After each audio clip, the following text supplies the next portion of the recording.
Buenas tardes a todos y bienvenidos a este webinar que esperamos sea del máximo interés para todos ustedes y que lleva por título Nuevas herramientas de intercomunicación entre unidades de dolor, pacientes y atención primaria ante una nueva realidad asistencial que es la que estamos viviendo en estos días. Mi nombre es Francisco Gil, de la consultora Win Health, especializada en salud, y seré el moderador del acto. La actualidad del tema que vamos a tratar hoy ha hecho que una compañía comprometida en aportar soluciones en el área de dolor, como es Aristofarma, haya sponsorizado este acto y a los cuales les doy las gracias. El objetivo de la sesión de hoy, que ya de por sí pensamos que es atractivo, intenta abordar aspectos novedosos en el día a día de la gestión asistencial de las unidades de dolor, la interacción con los pacientes, la interacción con atención primaria. Pero eso se hace todavía mucho más importante en estos días, donde los pacientes están teniendo problemas en acceder de forma presencial a las consultas, ya sean de unidades de dolor o también, sobre todo, de atención primaria. Para hablar, por tanto, de e-consultas, de telemedicina, de herramientas nuevas telemáticas y de su aplicación en las unidades de dolor, en esa relación con otros actores, tenemos hoy dos ponentes que ya tienen experiencias en marcha y que estoy seguro van a compartir con todos nosotros de forma inmediata. Ellos son la doctora Mónica Mayo, que es la coordinadora de la unidad de dolor del Complejo Hospitalario de Vigo y además es presidenta del Comité de Dolor del Área Asistencial de Vigo. Y contamos también con el doctor Alfonso Carregal, médico adjunto del Servicio de Anestesiología, Reanimación y Dolor, también del Complejo Hospitalario Universitario de Vigo.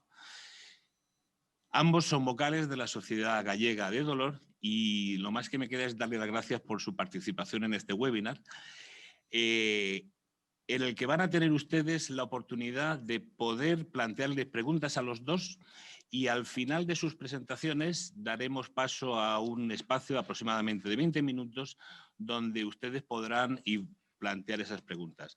En la parte de abajo de su pantalla, en preguntas y respuestas, verán un icono, ahí es donde deberían de plantear esas preguntas. Pues bien, ya sin más le doy paso a la doctora Mónica Mayo, que nos va a hablar de telemedicina y su ámbito de aplicación en las unidades de dolor. Mónica, cuando quieras, tu turno. Muchas gracias, Paco. Bueno, muchas gracias a Aristo por haberse interesado en nuestra experiencia de teleconsulta que llevamos ya pues, desde el año 2015 realizando con atención primaria. Como ya dijo Paco, soy Mónica Mayo, trabajo en el Complejo Hospitalario de Vigo, en la unidad del dolor que se ubica en el Hospital del Meixoeiro, del Complejo Hospitalario. Mi parte de la charla va a ser telemedicina en el ámbito de aplicación en las unidades del dolor principalmente. Ya en el año 2019, el año pasado, en el Congreso de la Sociedad Española del Dolor, había una charla dedicada a nuevas tecnologías de tratamiento del dolor. Se encuadraba en el futuro, que el futuro ya está aquí, porque al final en el 2020 todas estas herramientas que se planteaban en ese congreso han visto ya la luz. Entonces, realmente, un poco lo que ha pasado con la pandemia del coronavirus ha sido que todo lo que es la telemedicina y telesalud ha visto un boom.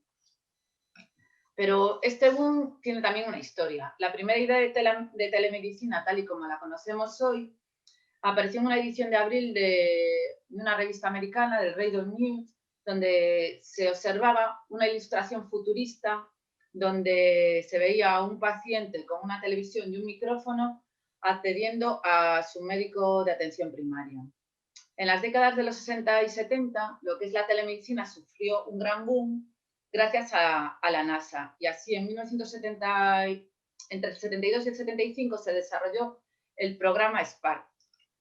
Este programa era un programa de teleasistencia en una reserva india que quedaba alejada de la zona del Estado americano. En el año 1990 llegó la explosión de la información con lo que es con Internet y fue una auténtica revolución. Además, apareció ya la educación al paciente, la transmisión de imágenes, etc., y la telemonitorización. Hay algunos países como Canadá, Suiza, Japón, que han desarrollado mucho más un sistema público de telemedicina. Esto, sobre todo en Canadá, ha sido por la dispersión geográfica.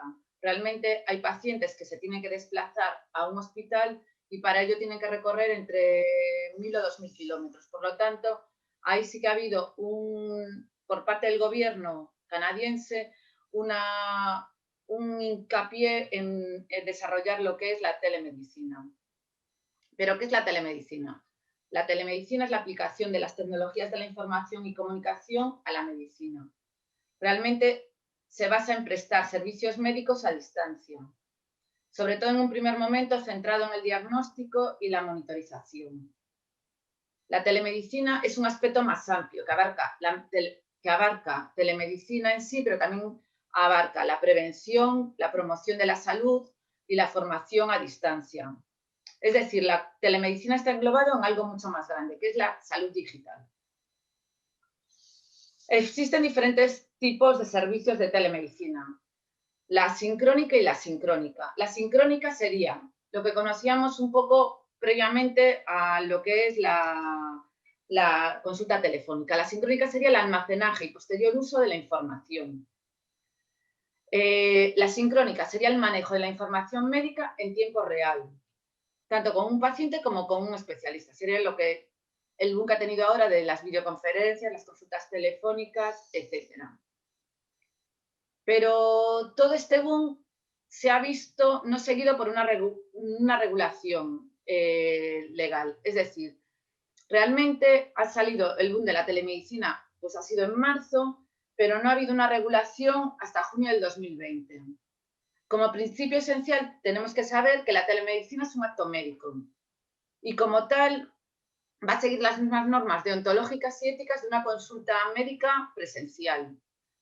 Este texto, que es de la Comisión Central de Deontología del Colegio de Médicos, es el único texto existente en este momento que regula la telemedicina y se basa en diferentes ámbitos, como la e-consulta, la relación médico-paciente, la gestión médica y telemedicina, los consentimientos informados, la privacidad y la confidencialidad. Es decir, es importante, que yo creo que es donde queda un poco, hay un vacío legal en el tema de telemedicina y realmente debería ser, sobre todo, sacar una ley o un real decreto sobre telemedicina, dado el uso que estamos haciendo de ella. Realmente hay dos cosas que tenemos que tener claras al realizar telemedicina y son dos cosas fundamentales: la confidencialidad de datos, que está protegida por la Ley de Protección de Datos, y el consentimiento del paciente, que está protegida por la Ley de Autonomía del Paciente. Estas dos cosas son fundamentales, tanto en telemedicina como en nuestra consulta presencial. El Sergas es nuestro el Servicio Gallego de Salud, dado que aumentó mucho lo que es la comunicación telefónica durante la crisis del coronavirus, entonces estableció una instrucción también en junio del 2020 sobre el uso de la telemedicina. Aparte de esta instrucción, en Galicia existen plataformas de seguimiento de pacientes que le llamamos TELEA. Y el TELEA en sí, el paciente se inscribe, tiene una clave de acceso y un código.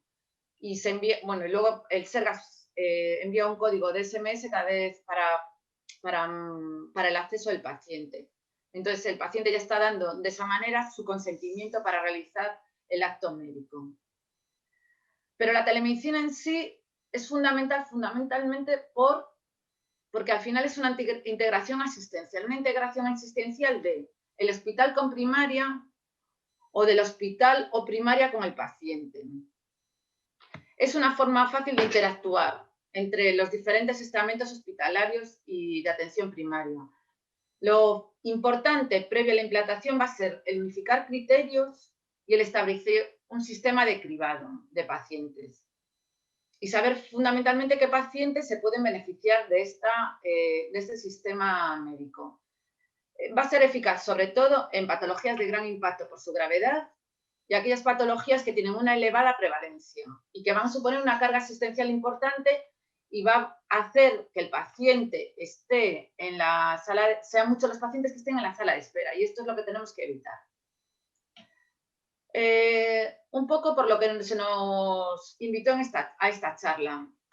¿Qué pasa con la medicina en nuestra área? En nuestra área de Vigo, en este momento, están funcionando 3 sistemas de telemedicina. La e-consulta, el TELEA, que ya os nombré antes, y la consulta telefónica con primaria, que es el proyecto CANDE. Voy a ir desarrollando cada una de ellas, cómo funciona en nuestra área. La teleconsulta. La teleconsulta, el objetivo que tiene es una vía de comunicación bidireccional entre atención primaria y la unidad del dolor. Hemos visto que a lo largo del tiempo estas consultas se han incrementado y todos los centros de salud de nuestra área, que son casi 100, han participado en el remitir a la unidad del dolor teleconsultas de pacientes. Cuando nosotros recibimos una consulta de un paciente de telemedicina, desde atención primaria, hay 2 tipos de respuesta. El envío de una estrategia terapéutica al médico de atención primaria, o si no, la cita en la unidad del dolor de manera presencial. Esta puede ser preferente o ordinaria. Una vez que hemos puesto en funcionamiento la teleconsulta con primaria, nos hemos dado cuenta de sus debilidades y fortalezas. La debilidad principal es que no tiene acceso a pediatría de atención primaria, que realmente es un punto bastante importante, debido a que sí que es verdad que vemos, no es que veamos muchísimos niños, pero sí que los vemos, y pediatría no tiene acceso a la teleconsulta de la unidad del dolor. Y otro de los problemas que tenemos es que realmente la teleconsulta, lo ideal sería una respuesta en 24 horas, pero dada la carga asistencial de la unidad, a veces pues, puede llegar a alargarse hasta una semana. Lo bueno que tiene es que realmente tienes una capacidad de respuesta mediante la historia clínica del paciente y todo lo que dejes, todo el proyecto queda incluido dentro de la historia clínica del paciente. Tiene buena aceptación por parte de atención primaria y de la unidad del dolor. Y lo bueno también que tiene para nosotros es la gestión de la prioridad, porque realmente, gracias a que atención primaria te está derivando un paciente, vas a ver la historia clínica del paciente con todas sus pruebas y todos los tratamientos ensayados y vas a poder priorizar la cita de ese paciente. Y a la atención primaria lo que le ha valido también es un poco para evaluar los criterios de remisión, porque en el feedback al final aprendes un poco a qué pacientes se benefician de una cita preferente o una cita ordinaria. ¿Cuál es el circuito de nuestra teleconsulta? Bueno, pues el paciente que tiene dolor va a su centro de salud. En el centro de salud es evaluado por su médico de atención primaria. Su médico de atención primaria, si ve que no responde a los tratamientos ensayados o es un paciente que precisa una técnica intervencionista, nos va a escribir una teleconsulta en la historia clínica del paciente. Esto va a generar en la agenda de la unidad del dolor una cita no presencial, porque es fundamental que todo el trabajo que realicemos, tanto de atención primaria como de especializada, esté gestionado en nuestra agenda, para que se vea que es un trabajo realizado. En una segunda fase, el médico de la unidad del dolor va a valorar esa petición y va a dar pues una respuesta, como os dije antes, o va a indicarle al médico de atención primaria qué es lo que debería hacer, o remite directamente o le dice que lo vamos a citar al paciente en la unidad del dolor. Esta respuesta va a generar al médico de atención primaria una cita en la agenda y va a los 3 o 7 días de la petición. Va a citar al paciente en la consulta de primaria y le va a dar el resultado de nuestra teleconsulta y los pasos que debe seguir el paciente. Si precisa citación, la secretaria de la unidad del dolor va a citar al paciente en nuestras agendas y va a dar pues, a las citas preferentes aproximadamente, las estamos viendo en un plazo de 1 mes, 2 meses, y las no preferentes se citan por orden según el buzón de lista de espera, que depende un poco de la temporada, pero suele ser una media de 3-4 meses. Después de implementar todo esto, decidimos ver si realmente valía para algo. Entonces, Pues esto es del año 2018, intentamos hacer una valoración de los médicos de atención primaria, ver lo que les parecía la teleconsulta. Entonces, bueno, puntuaban una serie de aspectos. Pues qué le parecía la teleconsulta, qué le parecía el tiempo de respuesta, el tiempo de citación preferente y el tiempo de citación de las consultas ordinarias. Como podéis ver, aunque se derivó a todos los centros de salud y a todos los médicos de atención primaria, solo recibimos 24 respuestas. Lo que más les gustaba era que existiese una vía rápida para realizar una consulta con el especialista mediante teleconsulta. Lo que menos le gustaba pues era el tiempo de citación de los pacientes en vía ordinaria, que claro, realmente pues a ellos les parecía mucho tiempo, entre 3 o 4 meses. Luego también vimos un poco qué nos pareció desde la unidad del dolor, si realmente nos estaba valiendo para algo esta comunicación con primaria. Y creemos que al final sí, porque al final veíamos que había mucho mayor reclutamiento de los centros. Empezamos eso con un proyecto piloto, 4 o 5 centros, y ya os digo, desde hace aproximadamente 2 o 3 años están remitiéndonos teleconsultas desde todos los centros de atención primaria.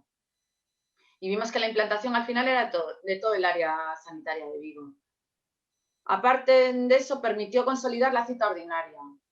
Al final vimos que los médicos de atención primaria nos estaban mandando perfectamente los pacientes y nosotros, según ellos nos iban mandando, íbamos haciendo una citación. Lo que nos ha llevado también, otra cosa, el porcentaje de altas ha descendido. Y ha descendido porque realmente se nos están mandando mucho mejor los pacientes. Al final no tenemos el típico paciente que decimos, nos ha llegado este paciente, nosotros no podemos ofertarle nada. Realmente primaria, con el feedback que hemos tenido de la teleconsulta, pues al final nos manda a los pacientes que realmente podemos hacer algo por ellos. Lo que pues al final no hacemos es lo rápido que ellos querrían que hiciésemos, un poco por la lista de espera que tenemos. Y el tiempo de respuesta en un primer momento se tardaba muchísimo en contestar las teleconsultas y ahora estamos contestando en un plazo más o menos de 1 o 2 semanas. ¿Qué pasa? Que en los periodos vacacionales, que es donde hay disminución de la actividad, se acumulan todos. Entonces tenemos que hacer como planes de choque. Pues ahora hace nada hemos hecho un plan de choque de resolver 100 teleconsultas en una semana. Pero bueno, porque había muchísimas teleconsultas que estaban ahí acantonadas. El TELEA. El TELEA es un sistema, es una plataforma tecnológica de asistencia domiciliaria que estamos, con esto del COVID se ha visto también muy relanzada porque realmente todos los pacientes que están en su casa con COVID positivo y que no precisan asistencia hospitalaria, pues están viendo controlados con este sistema de asistencia. Permite establecer un protocolo de revisión del paciente basado en procesos. Permite establecer también el contacto telemático periódico con el paciente, pues el paciente monitoriza una serie de constantes o hace una encuesta de síntomas. Permite también establecer unos niveles de cumplimiento o alerta en un proceso. Si el paciente se sale de unos niveles determinados, pues salta un aviso. O si se olvida de introducir pues, una constante o si no toma un medicamento, también pues, se lo recuerda el sistema. Es fundamental para monitorización sobre todo de pacientes crónicos estables. Pacientes, pues, nosotros lo estamos intentando llevar a cabo con pacientes pues, con electrodos de estimulación medular, pacientes oncológicos de manera crónica, que estamos haciendo un seguimiento de opioides, etc. Lo bueno es que implica al paciente en la gestión de su proceso. Esto es lo bueno y lo malo, porque hay pacientes que realmente por el tema de nuevas tecnologías, pues les cuesta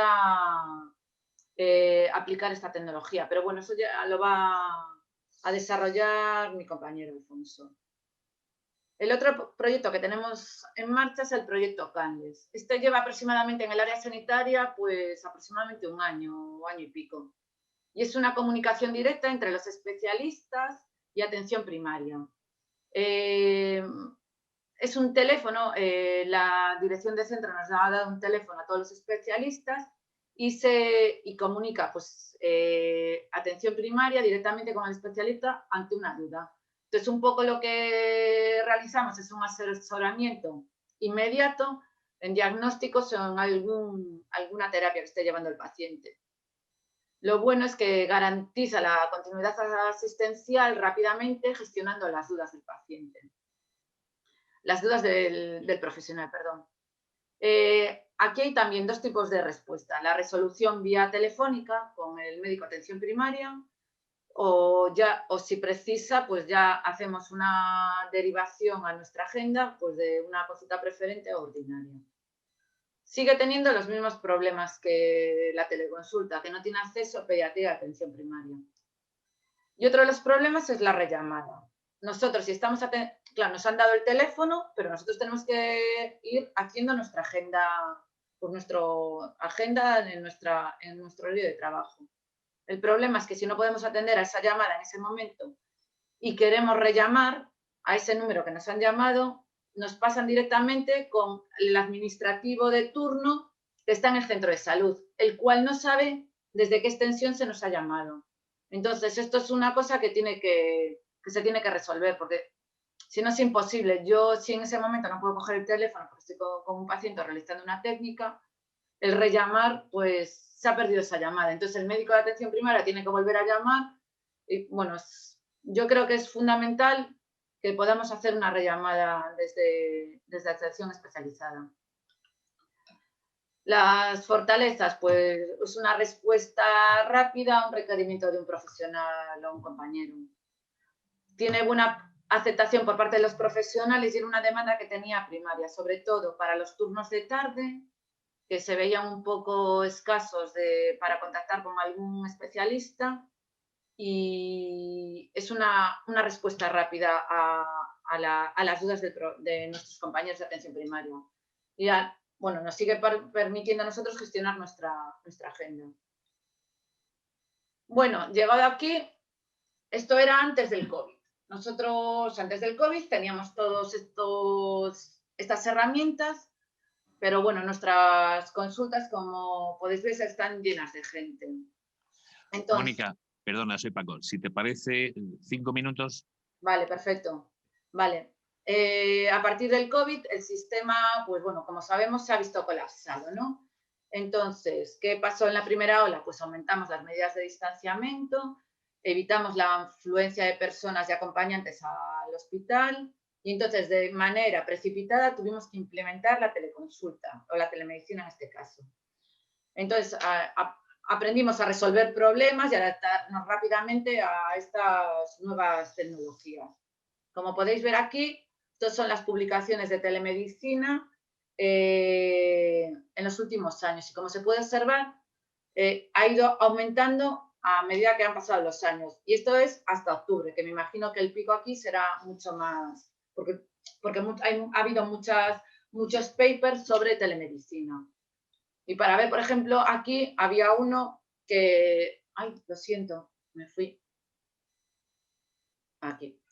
Es del British Medical Journal de marzo, donde nos decía, pues bueno, cómo realizar una consulta telefónica, sobre todo para pacientes COVID, pero te decía cómo manejar la conversación, cómo conectarte, etcétera. Y a partir de ahí ha habido múltiples papers sobre eso. ¿Qué hicimos nosotros con el COVID? Pues bueno, todas las consultas pasaron a ser telefónicas, como pasó en casi todas las especialidades, pero lo que hicimos nosotros fue intentar realizar una consulta lo más parecida a la consulta presencial desde el primer momento, evaluando la historia clínica, las pruebas diagnósticas e incluso pautábamos los tratamientos. Se anularon las técnicas porque no se podían citar a los pacientes de manera presencial en los primeros momentos. Y sí que es verdad que acudieron los pacientes oncológicos mal controlados y luego, a medida que fue pasando el tiempo, incluso los pacientes con dolor moderado o severo para realizar técnicas intervencionistas. También se atendieron, por supuesto, los pacientes que acudieron allí de manera presencial. Una vez que acudían, pues bueno, se les atendía. Se descargó, eso sí, mucho con atención primaria. Dado que teníamos la teleconsulta, lo que hicimos fue que muchos pacientes que estaban estables pasaban a ser altas de la unidad y pasaban a control del médico de atención primaria. Y aquí os voy a enseñar un poco cómo fue la evolución. Esta sería una agenda nuestra, donde aquí serían las consultas con primaria, segundas, primeras, y luego aquí serían las técnicas. Con lo del coronavirus, pues pasamos a hacer todo consulta telefónica. Había alguna presencial y en este momento estamos haciendo un mix de lo que era la consulta previa presencial con la consulta de telemedicina. Aquí podéis ver la evolución de las consultas. Esto sería la comparación entre marzo, el periodo de confinamiento en el 2019 y en el 2020. Como podéis ver, se disminuyeron pues, todo lo que llevaba a consulta presencial, acupuntura, consultas presencial, y aumentaron mucho las teleconsultas. Previamente estas serían las consultas que hacíamos con primaria y estas han sido todas las consultas telefónicas junto con las de primaria. Y disminuimos mucho el de intervencionista. Pero lo bueno es que solamente disminuimos un 20% las consultas, es decir, nuestra lista de espera en el confinamiento casi no aumentó. Y eso lo hemos agradecido a posteriori, porque hay servicios que han tenido que recitar hasta 6.000 pacientes. Entonces, post-COVID, que realmente estamos en el COVID, la lista de espera, bueno, como les he dicho, ha aumentado un 20%, pero bueno, más o menos asumido. La gente tiene miedo a venir al hospital. Hay que mantener la distancia social, no podemos citar a los pacientes cada 5 minutos, las horas de espera no pueden estar masificadas, ni se pueden hacer las técnicas con la misma celeridad que las hacíamos. Entonces, realmente la telemedicina nos ha aportado en este momento la posibilidad de atender a todos nuestros pacientes, combinando la teleconsulta con la consulta presencial. ¿Y qué aprendimos con todo esto del COVID? Pues aprendimos un poco a la consulta telefónica. Hemos visto que la consulta telefónica complementa a la presencial y hemos tenido que aprender a gestionar las llamadas de una manera correcta. Pues presentarnos al paciente, asegurarnos que el paciente es el correcto y que nos pueda atender en ese momento.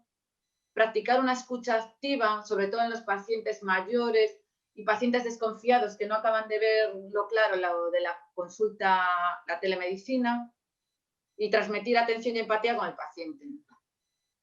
Una cosa importante que debemos tener claro y que hemos aprendido a lo largo del tiempo es que tenemos que verificar que se está entendiendo lo que queremos transmitir, sobre todo en pacientes mayores.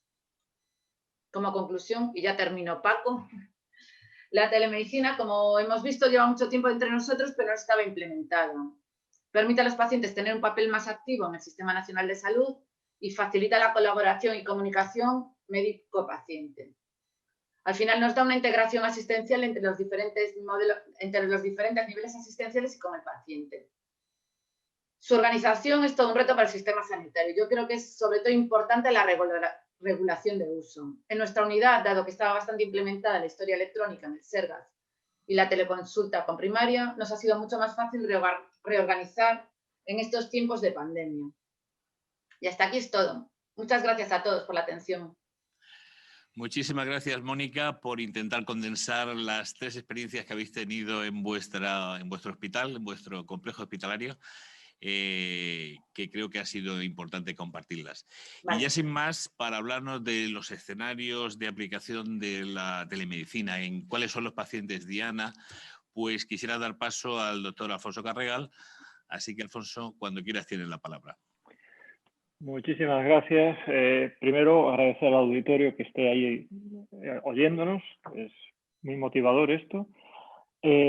Agradecerte a ti, Paco, y a Enrique y a José por el apoyo técnico que nos habéis dado en todo momento.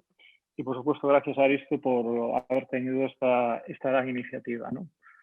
A continuación paso a compartir pantalla. Vale. Los mejores escenarios de aplicación de la telemedicina. Voy a hacer una pequeña introducción a lo que es la telemedicina, no muy extensa, porque Mónica ya habló muy bien. Este es el índice temático de mi charla, donde básicamente me voy a centrar en las poblaciones diana y las poblaciones en riesgo de exclusión. Y por último, hacer alguna reflexión sobre las nuevas herramientas y lo que es la telemedicina. En introducción, ya simplemente deciros que, como vosotros sabéis, la telemedicina nació precisamente para poder aportar calidad y asistencia a entornos lejanos o de difícil acceso, ¿no? Y básicamente regiones socioeconómicamente deprimidas, y todo esto intentar hacerlo a un precio sostenible, sin disminuir la calidad asistencial, ¿no? Por eso pienso que la telemedicina es un caballo ganador en los momentos actuales, ¿no? Si repasamos un poco la evidencia que hay actualmente sobre la telemedicina en general, no solamente en dolor, sino en general, vemos que hay bastante evidencia y que los vientos soplan favorables para entornos de pacientes crónicos, ¿no? Ya que hay un ahorro en transporte, ahorro en cuidado de niños, ahorro en tiempo de trabajo, y los pacientes parece que están satisfechos, ¿no? En este sentido parece que todo va bien, ¿no? Y teniendo estudios de coste y satisfacción, vemos que efectivamente parece que la telemedicina en muchos ámbitos te permite recortar los viajes, ahorrar combustible, los pacientes se sienten satisfechos con la atención que reciben.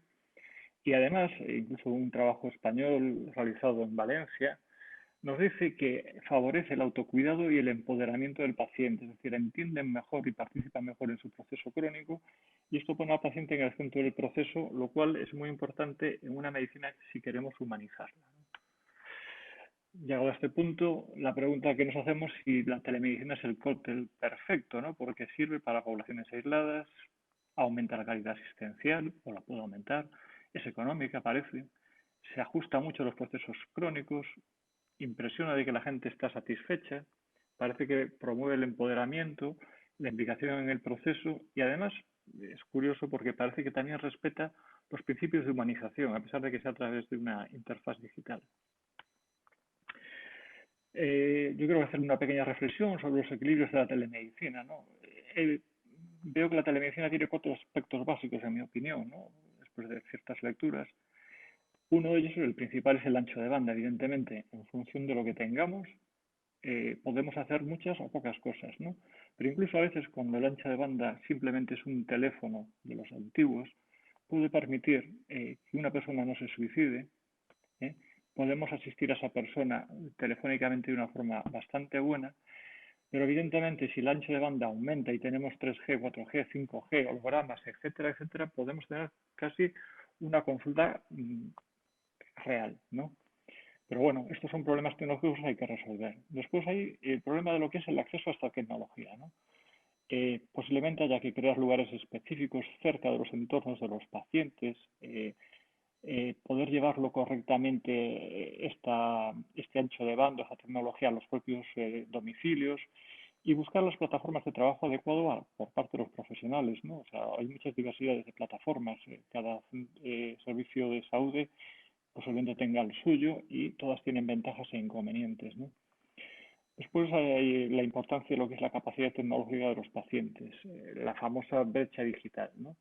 Esto es para mí un aspecto muy importante. Al mismo tiempo que el acceso al ancho de banda, ¿no? No es lo mismo que tú solamente tengas un teléfono conectado por hilo, como siempre, o que puedas tener toda la capacidad de un ancho de banda grande, ¿no? Y la capacidad que pueda tener el paciente de entender este proceso en su globalidad, especialmente en personas mayores, ¿no? Después están los estándares clínicos, es decir, nosotros, la otra parte de la jugada, ¿no? Los procesos quizás no están totalmente estandarizados y mucho menos en dolor, como veréis a continuación, ¿no? Y después para mí hay un problema muy importante, que es la formación en comunicación, y tenemos que realmente, para mí lo más complejo quizás es adaptarnos a una exploración física que realmente es virtual, ¿no? Como dijo Mónica antes, todo esto dentro de los principios éticos de la medicina normal y de la jurisdicción establecida, ¿no? Y hay ciertos aspectos que hay que potenciar. De hecho, curiosamente en Europa, en el Parlamento Europeo, pues se había propuesto potenciar la legalidad de la telemedicina precisamente en este año 2020, antes del COVID, curiosamente. Telemedicina en el dolor crónico, ya que para mí, básicamente, y a los que os gusta la música sabéis de dónde viene esta portada, ¿no? El acto médico clásico no difiere prácticamente en nada de la telemedicina, excepto el prisma que deforma el ancho de banda. Es decir, para mí el ancho de banda deforma un poco lo que es el acto médico clásico y lo convierte en telemedicina, pero básicamente y conceptualmente para mí es lo mismo, ¿no? Y así lo concibo en mi cabeza. Y con esta concepción en la cabeza, ¿qué es lo que veo? Bueno, lo que creo es que podemos dividir el acto médico, pues por ejemplo, en lo que es la anamnesis, ¿no? Cuando yo veo el acto médico anamnesis a través de la telemedicina, veo que el ancho de banda prácticamente no me va a influenciar en nada. O sea, este ancho de banda apenas me va a cambiar quizás muchas cosas, ¿no? Yo, de hecho, a partir de un teléfono normal, como os decía antes, podría resolver un suicidio. Mucha gente lo hace. O hay expertos en negociar con secuestradores y conseguir que se liberen personas. Es decir, puede ser una herramienta muy potente, bien usada, ¿no? Y nosotros podemos usarla y cuando realicemos la anamnesis creo que tenemos que centrarnos básicamente en evaluar ese dolor, evaluar la funcionalidad física del paciente, cómo está emocionalmente, cómo percibe el grado de mejoría, si es que lo percibe, y ver síntomas y efectos secundarios y también intentar valorar el grado de implicación del paciente. En este sentido, se le está dando mucha atención a lo que se llama los autorreportes, porque parece que esto favorece la implicación del paciente en su proceso. Y la telemedicina es una gran herramienta para utilizar estos autorreportes y la aplicación de escalas clínicas que ya están validadas, ¿no? Por ejemplo, el DN4, el EVA, etcétera, etcétera, ¿no?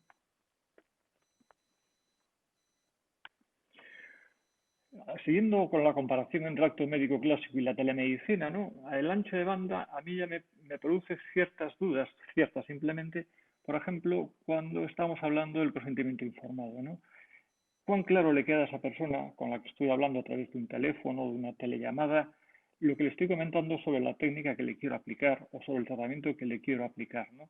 Hay otros aspectos que se pueden discutir, como veis en la diapositiva, pero quizás el consentimiento informado, que lo comprenda correctamente y cómo entregarlo, pues pueda ser un problema del ancho de banda y que podemos tener en la telemedicina. Pero realmente, como os decía antes, para mí el punto más importante está quizás en el acto de la exploración física. Así como la anamnesis creo que se puede hacer muy bien, la exploración física todos sabemos que tiene sus problemas, especialmente en dolor, ¿no? De hecho, bueno, hay intentos para mejorar este aspecto y la American Academy of Neurology sacó una guía de implementación a lo que puede ser la exploración neurológica en la telemedicina y nosotros hemos intentado generar también unos cursos de exploración física, como veis ahí abajo, orientados a lo que es la telemedicina, ¿no? Lo que está claro es que la exploración médica, por lo menos en dolor, necesita una estandarización y necesita de un aprendizaje. Tenemos que adaptarnos a ella y tiene una curva, ¿no? No creo que se pueda hacer ya de repente y todo el mundo. Además, creo que es interesante que existan intermediarios en muchos casos, que son los propios cuidadores o acompañantes del paciente y que posiblemente en breve veremos como ciertos profesionales de la salud, que a lo mejor son emergentes en estos momentos, podríamos utilizar un enfermero o una enfermera, pero quizás otros tipos de profesionales que puedan ayudar a realizar estas exploraciones físicas, por ejemplo, en centros de mayores, ¿no? Dicho esto, vamos a intentar ver cómo está la aplicación de la telemedicina en dolor crónico, ¿no? Y lo que es curioso es que cuando se hacen las grandes revisiones de telemedicina, no aparece el dolor crónico, ni la medicina del dolor. Sí que hay muchas publicaciones, evidentemente, pero cuando se habla de consenso y cosas que han conseguido mucha fuerza, apenas aparece nada. Simplemente destacar, por ejemplo, esteroides o analgésicos en esta revisión excelente, ¿no? Sin embargo, sí que ha habido algo, ¿no? Y ha habido algunas reuniones de consenso y me gusta destacar esta porque me parece como muy sencilla, muy ajustada y que en cierto modo sigue los cánones que nosotros aplicamos o que por lo menos yo intento aplicar en la unidad de dolor, ¿no? Y aquí pues sacan los tres semáforos, el verde, el ámbar y el rojo, ¿no? El verde es consenso de uso en dolor crónico y hay un consenso bastante fuerte de que está recomendado, por ejemplo, para coordinar y remitir hacia terapia física, ocupacional o psicológica, ¿no? También para dar informe de resultados de pruebas de imagen o de otro tipo de pruebas, el ajuste de fármacos no opioides o el control después de técnicas, ¿no? Aquí nosotros sí realmente lo estamos utilizando en nuestra unidad de forma muy clara en el control después de técnica y para remisión a otros especialistas, ¿no? Donde hay ciertas dudas, o sea, la gente sí cree que se puede aplicar, pero hay discusión, ¿no?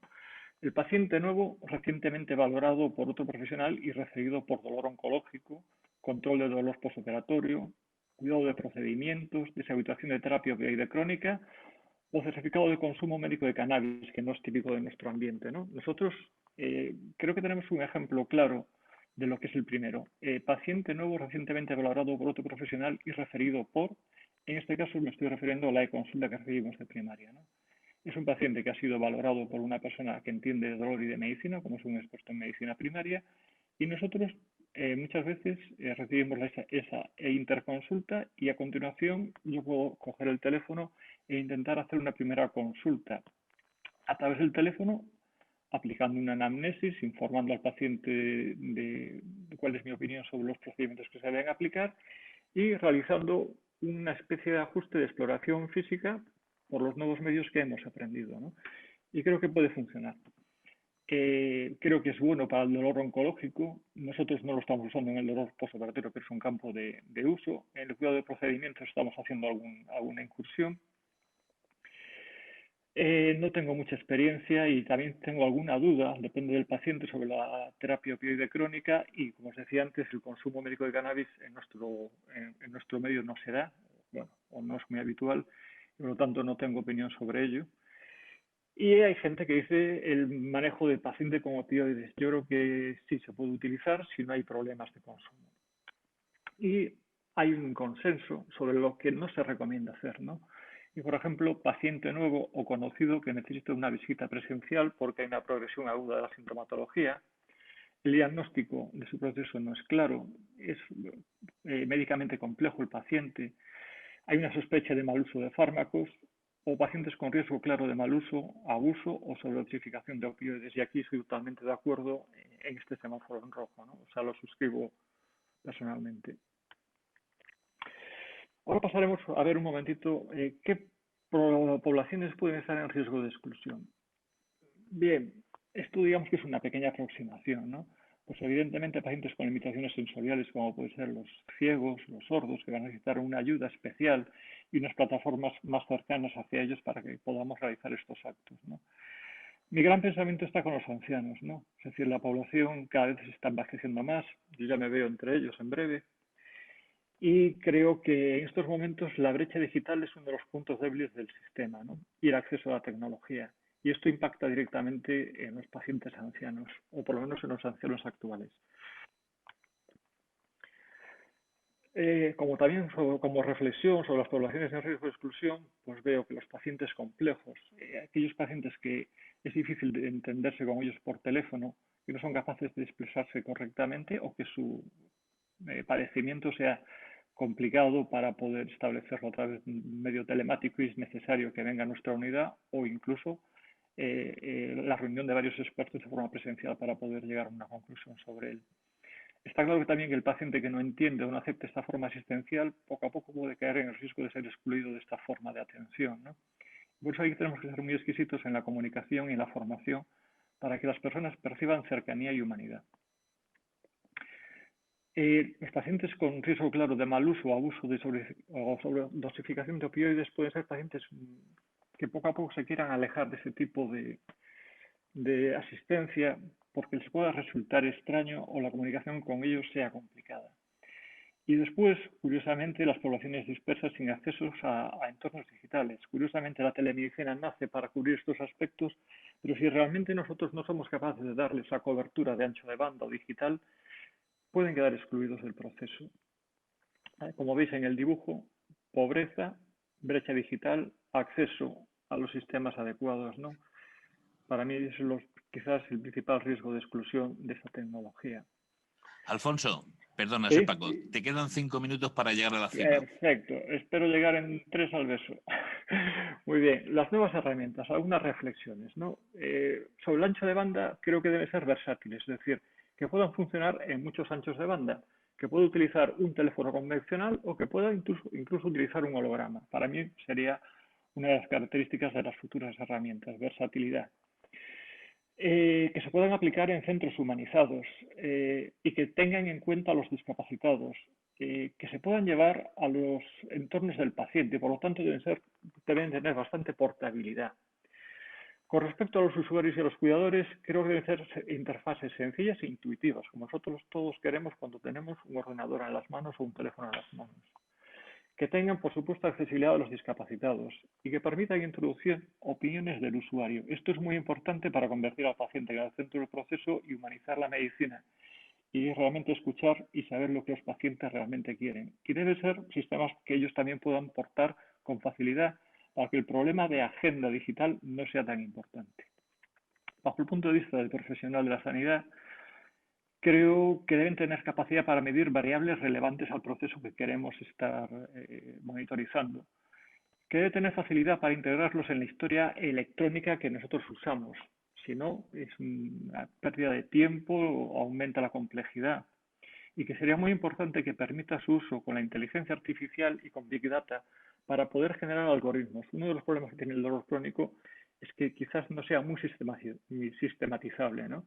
Sin embargo, si logramos incluirlo en programas de inteligencia artificial y Big Data, quizás seamos capaces de generar algoritmos más claros de tratamiento y de evidencia.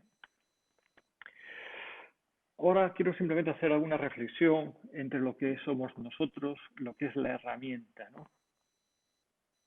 Nosotros como usuarios, quiero decir, lo que es la herramienta.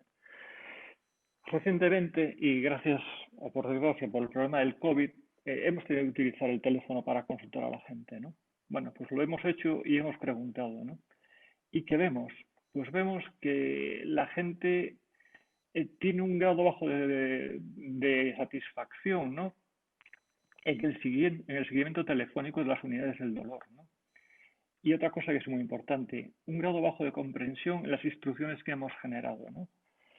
A pesar de que todos los artículos dicen que es maravillosa la telemedicina, vemos que cuando se implementa mal puede tener problemas y debemos evitar precisamente esto. Esto me recuerda a mí que cuando llamo al servicio oficial de cualquier cosa y me sale la típica máquina de si quiere uno, pulse uno, si quiere otra cosa, pulse dos, y nunca soy capaz de contactar con alguien que empatice conmigo, con una persona.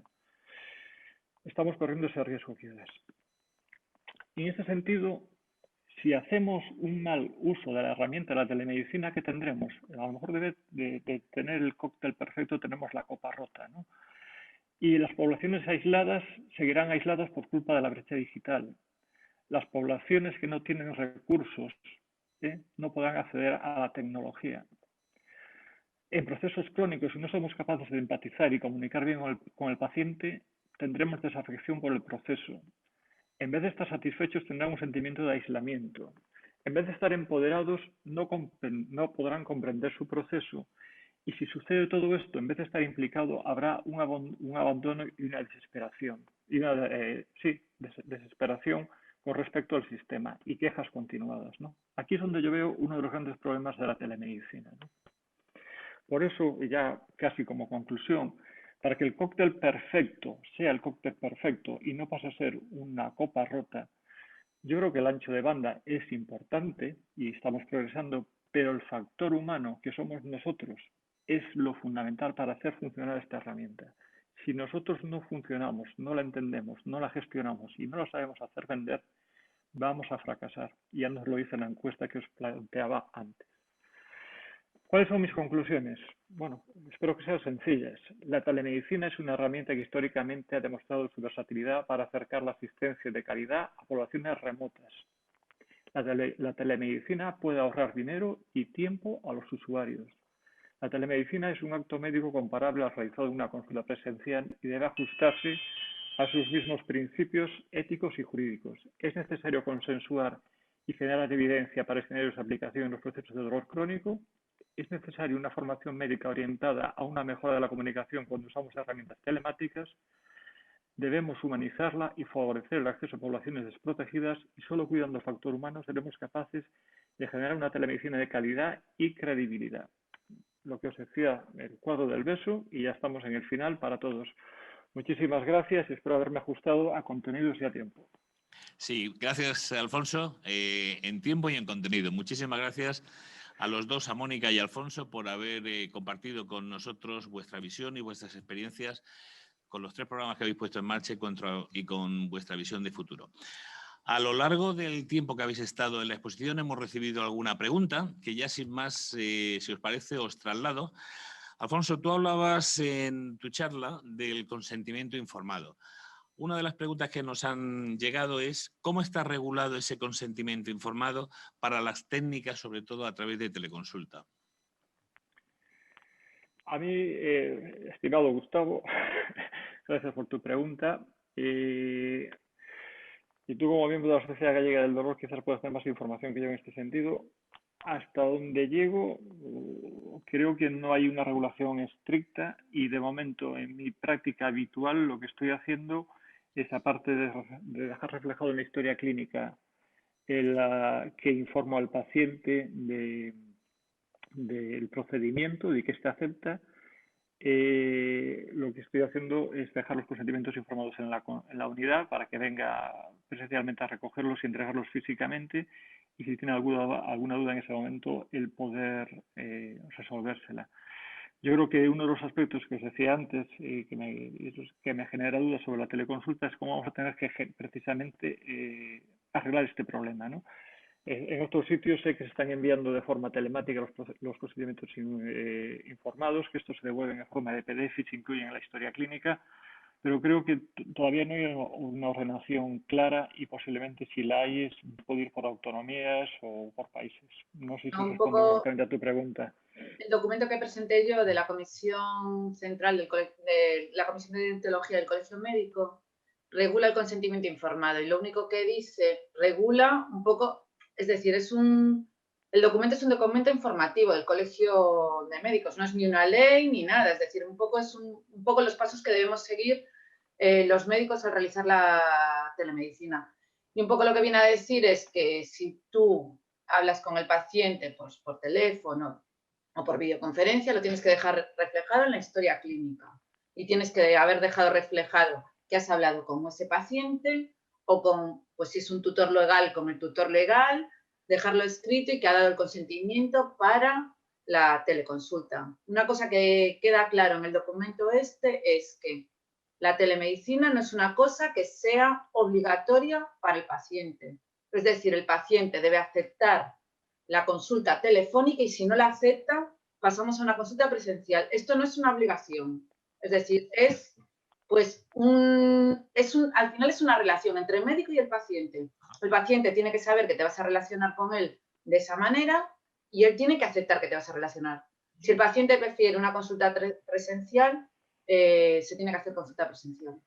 Esto es lo que dice un poco el documento este. El de la OMC.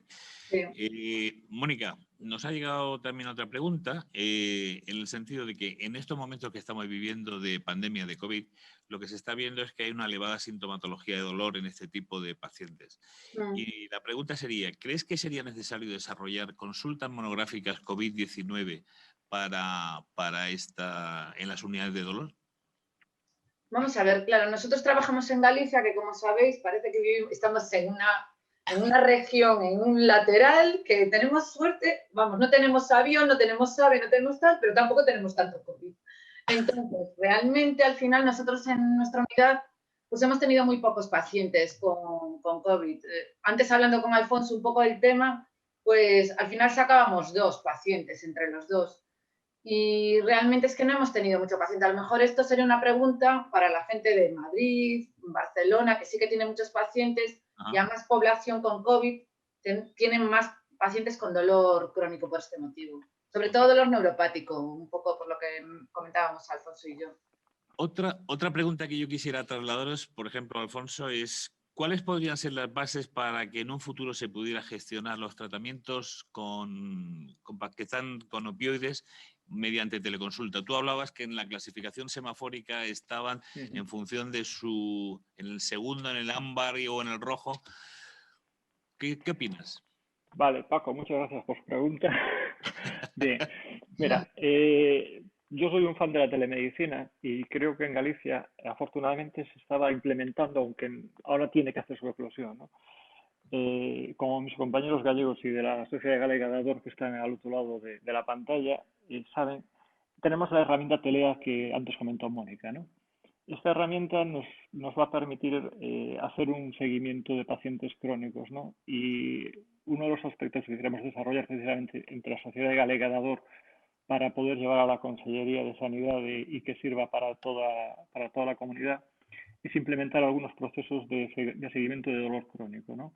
Y uno de ellos es precisamente el manejo de pacientes con opioides, ¿no?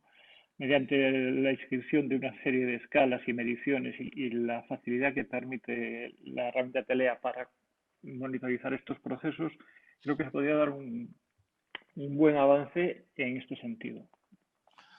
Ok. Mira, nos acaba de entrar otra pregunta que os leo textualmente. Dice, creo que la consulta telefónica entre el médico de atención primaria y el especialista también tiene que quedar reflejada en la actividad del profesional, ya que consume tiempo y recursos. En nuestro hospital lo hacemos por email, con una agenda semanal específica. ¿Qué opináis? Que no, ya lo dije ya directamente, tiene que aparecer en la agenda de consulta, porque si no, al final parece que es trabajo que no realizamos. Es decir, la gerencia nos pide a nosotros realizar un trabajo y ese trabajo, todo trabajo tiene que quedar reflejado. No, la buena voluntad no, tiene que ser que quede reflejado en números, porque al final los números al final es lo que le va a valer a la gerencia hospitalaria. Vale. Otra pregunta que os traslado. ¿Conocéis otras experiencias de telemedicina en España o fuera de España en el ámbito del tratamiento del dolor, tanto a nivel regional como nacional, que puedan ser destacables? Contesta tú con esto de Bueno, la sociedad española. algunas sí. Por ejemplo, sé que, por ejemplo, recientemente estuve hablando con un ingeniero andaluz que trabaja para el Servicio Andaluz de Salud y están intentando implementar herramientas precisamente para poder establecer una relación entre paciente con dolor crónico, unidades de dolor y especialista de primaria, entre comillas, en dolor crónico y poder gestionar de forma telemática esta relación. Es una de las que me viene ahora a la cabeza y como de las más nuevas dentro de nuestro país.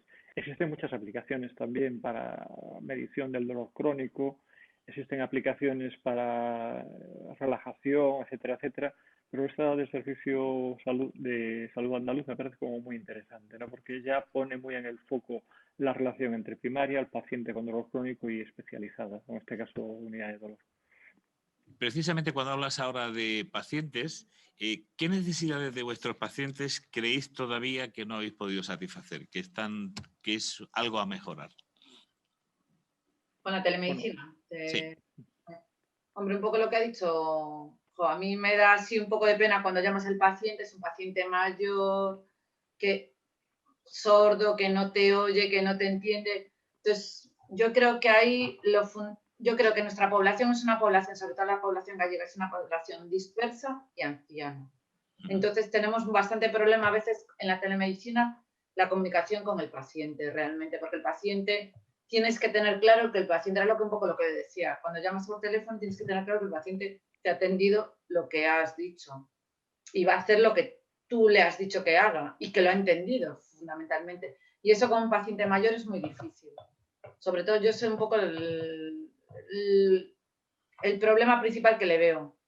Que a lo mejor mejoraría con la videoconferencia porque tienes al paciente, lo ves y le ves un poco la cara y al final lo que es la expresión de la cara también hace mucho, no solamente de lo que es la llamada telefónica. Pues yo creo que es no phone, así lo más... sí, básicamente estoy de acuerdo contigo. A mí, o sea, digamos que estamos haciendo a la teleconsulta y a las necesidades de los pacientes, ¿no? Por un lado, yo como médico lo ponía en una diapositiva que no lo verbalicé, pero sí creo que el tiempo es fundamental. A mí como médico, y después paso a paciente, ¿no? Pero como médico, una primera consulta telefónica me exige más concentración y necesito pues que el paciente me entienda con claridad. Por lo tanto, quiero más tiempo. Para que el paciente entienda que nos estamos preocupando por él, necesita percibir una persona amable, afable, que le pregunta con claridad, que le deja hablar y muchas veces, si somos capaces de lograr esta empatía, lo que puede ser la frustración de que no te vean presencialmente, que no te tocan, entre comillas, etcétera, etcétera, se puede mitigar. Pero por eso insistía mucho en eso. Creo que el factor humano y de comunicación es fundamental. Ahora mismo me preocupa más el cómo seamos capaces de comunicarnos con los pacientes, o sea, que si realmente lo hacemos a través de un teléfono normal o de una videollamada, ¿no? No creo que esté ahí el punto clave. Creo que el punto clave está en que nosotros aprendamos a comunicarnos. Y después es muy importante lo que decía Mónica y es caballo de batalla. Las personas con problemas cognitivos, con limitaciones físicas o de entendimiento, ¿no? La labor del cuidador, ahí va a ser fundamental. porque solamente con él al lado o con un profesional, como os decía antes, que a lo mejor estamos gestando la aparición de un nuevo profesional de la salud, que sea la persona que pueda poner en relación a un paciente con un proceso crónico con el sistema de teleasistencia, ¿no?